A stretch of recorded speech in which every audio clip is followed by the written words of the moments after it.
talking about our top picks for technology, which is such an essential thing in this day and age. And I'm sure many moms probably feel the same way about it that you and I do.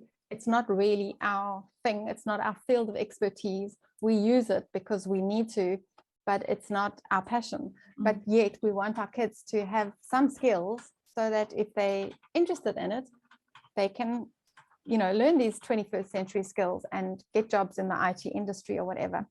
So I'll just jump in and start off with the early years and share what I think is the approach.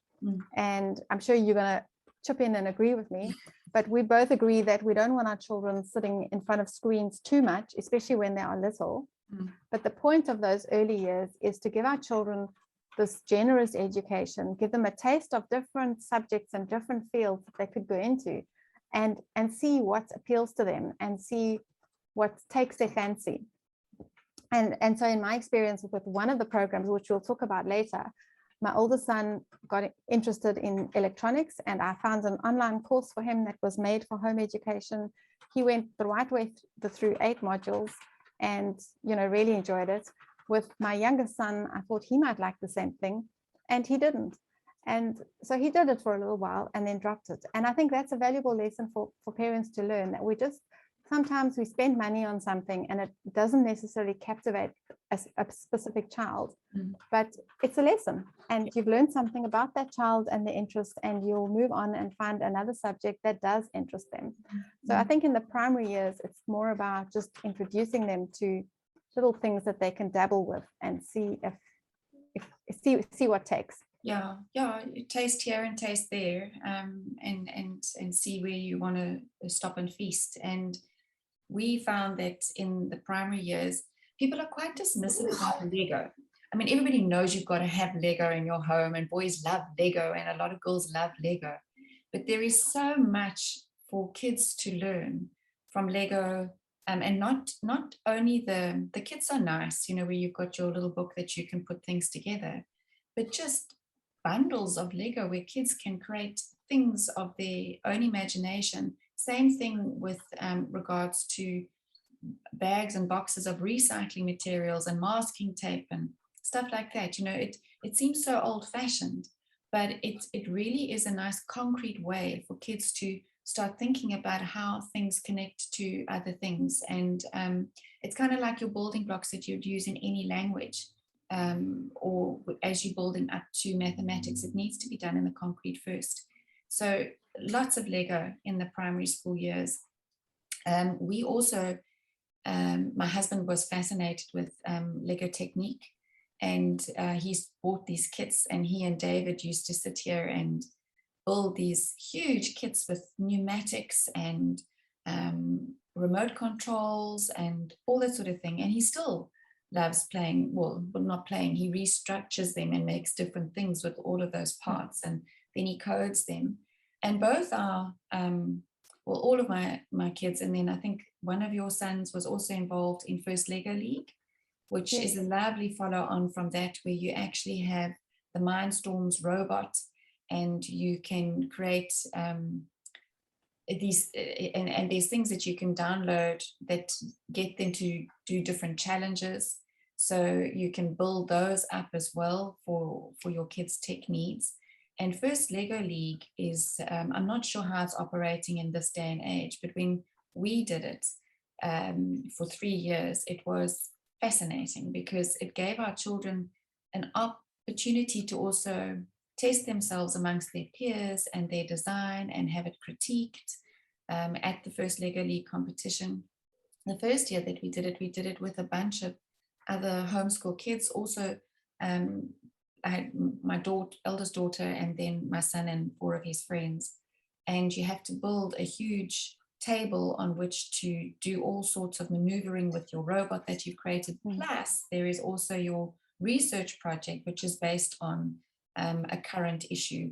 It was at one thing, it was climate change, and the other one was a transport problem in your town and whatever. They have different ones, and the kids have to actually present a research project as well. So it's a really thorough, in-depth thing, but obviously the focus ends up being on the robot because, you know, robots are just so cool. So that was a lovely lead with technology, and I think that and mechanics and that sort of thing. And that was one of the reasons why our youngest chose to go and study mechatronics, which he's now changed into electrical and computer engineering, because there was just this fascination for how things worked. And we didn't know that when we bought him the first Lego kit, which goes back to and confirms what you were saying now. You know, you don't know what's going to bite. What else did you use in your home? Well, as I said, we use the Quick Study Labs electronics course, which is online, and we can share the link for that. There's a kit that you need to buy that goes with it. And then my son was also quite interested in coding. And in our homeschooling community, at that time, there were a couple of other boys that also wanted to do it. And one of the parents found a tutor who could teach them formally. And so he did that for about 3 years and actually ended up doing it at the high school in the last year or two with other kids that were doing the school IT course, because this teacher then started running the classes there. And so, you know, I couldn't have taught him those skills, but it was something he was interested in, and there was an opportunity in our community. And the same with the Lego League team that he got involved in. It was something that was being offered in our community, and the homeschoolers got involved and they entered the competition, and it was great fun for that season. So I think if you as a mom don't have those skills, or you're not even interested in that kind of thing, ask around, and there are bound to be other people offering these kind of services and, you know, organizations that have the Lego and that kind of thing. So you've just got to find a way to, especially if it's your child's interest, you can see that. Another one I just thought I would mention, my one son dabbles a little bit in Blender, but I know of 2 other homeschool boys, they were actually twins, who taught themselves animation by using this free software online called Blender. And they started doing some freelance work in their high school years, putting things up on YouTube. And then they both actually decided to study animation formally, and they're working in the animation industry. But it started because they were home educated and they had the time to experiment and play around, and it became their career path. So, you know, there are things that you can look out for like that might interest a child. And we've been mostly talking about boys, but if I think of the girls, even you and I both have girls that are arty and doing graphic design digitally using these tablets and things. And if I think back, some of my kids used to play around on paint, you know, just for a little bit, just drawing things and seeing how they could color in. And you just never know this. If you let your children just experiment, they might discover that there's a tool that they really like using and develop their skill in that, and it can become their career. Correct. Yeah, so I mean, let's talk about the Wacom tablet a little bit, because it is a fascinating piece of technology. My son, my eldest son, who is also in animation now, that is how he got into animation, was because of the Wacom tablet. He did a short course through the animation school, a 6-week course in his 17th year when he had started to draw. And they gave them these tiny little Wacom tablets, which are the like sort of entry level, and had so much fun on that. And then when he went to animation school, that tablet went down to the next child, who was already very, very arty, which then led her into graphic design, and she still works on her tablet. My son has obviously upgraded to this really, really fancy thing that he uses with knobs and all sorts of things that just confuse me. You know, it's like looking at a soundboard and I'm like, okay, how does that produce art?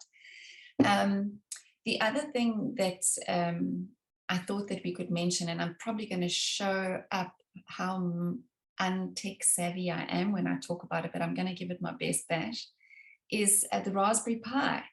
And Right. yeah, my son, he's now 20. When he was 12, his very doting aunt sent him one from the UK, and she kept on telling me that it's a little credit card sized computer. And I was like, okay, I just don't get it. And then she would add things like, but it's got no software on it. You've got to create your own software. And I was like, okay, well, I don't know what my kid's going to do. You know, we had protected our kids from technology as much as we could, because all that information was coming out about the effects on the brain. And anyway, so here comes this raw little piece of material.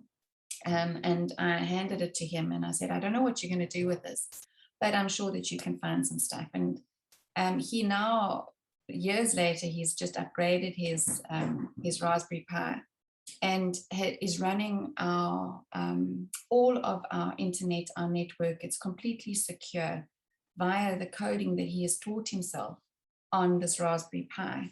And because he's a little bit of a conspiracy theorist, he bounces our searches all around the world. So I think that before I even get to a web page, we've hit 9 different servers, and then we get there, and this is all from the Raspberry Pi, but it doesn't start there. It starts just with a little interest, and the Raspberry Pi website has got a lot of things that teach your children how to code it and the cables that you need. And I mean, it's a fascinating piece of equipment. Outside of that, were there any other techie things that we did? I can't even remember. It seems like so far back. Well, if I look at my boys, they've always been involved in putting together the components of computers whenever somebody got an upgrade, you know, so they've learned how to physically deal with the hardware. And then at a point also when Bitcoin was really popular, my husband and my son put together a machine that would do the processing. Can't even remember the terminology now.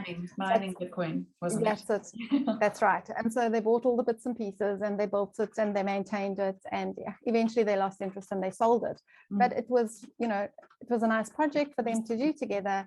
And I think those are skills that you just carry with you if you learn them. I mean, me and the bits of a computer, I know as much about what's under the bonnet of my car and the inside of the computer. It must just work for me. That's how much I know about the hardware side. But I think it's great if our kids can learn that, either because they've got their interest and they want to self-teach, or if there's somebody in your community who can share that kind of information with them, or their dad even. You know, often the men are a little bit more technical than us moms. So, they are. Yeah, I think that's great. That's definitely a place for parents to start. Well, great chat.